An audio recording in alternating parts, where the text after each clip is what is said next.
A student opened fire at a private Christian school in the U.S. state of Wisconsin, injuring 6 people and killing a teacher and teenage student. Madison Police Chief Sean Barnes identified the attacker on Monday night as a 15-year-old female student at the school. Authorities say the attacker was in attendance at Abundant Life Christian School before opening fire and was found dead at the scene. 6 students were injured, including 2 who suffered life-threatening injuries.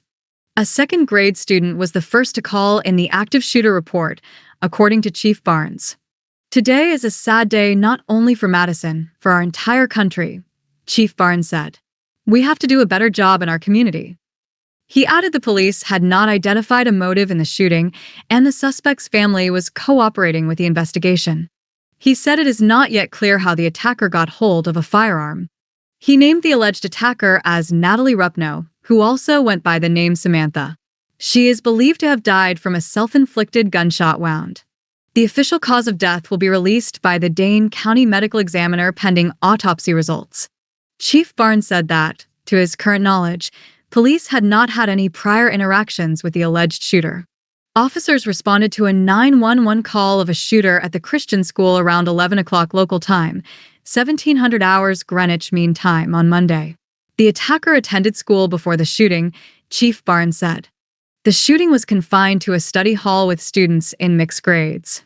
Barbara Weirs, director of relations at the school, said the school had conducted active shooter training earlier this year, and the information was very fresh for educators to put into practice on Monday.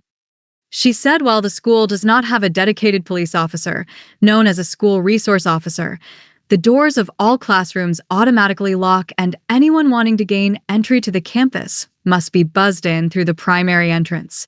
Ms. Weirs, who said she was teaching at the time of the attack, said students handled themselves brilliantly.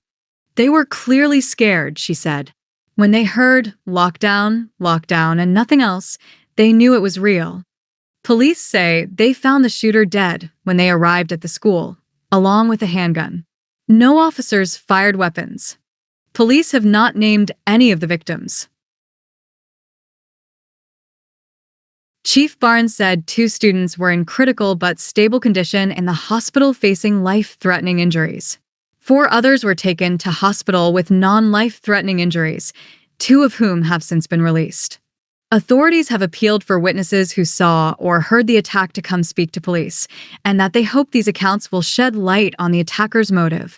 But that's not something we want to rush. We're not going to interrogate students, Chief Barnes said. We're going to give them an opportunity to come in and tell us what they saw when they're ready. He added that every child, every person in that building is a victim and will be a victim forever. The chief said officers responded to the school as they were undergoing training at a training center for law enforcement located 3 miles away. What began as a training day became an actual day, he said. The shooting also resulted in a large response from emergency officials. Madison Fire Chief Chris Carbon said 15 ambulances respond. Officials from the FBI also responded, as well as other federal and local law enforcement officials. The Abundant Life Christian School has around 400 students ranging from kindergarten through high school. Please pray for our Challenger family, the school wrote in a post on Facebook.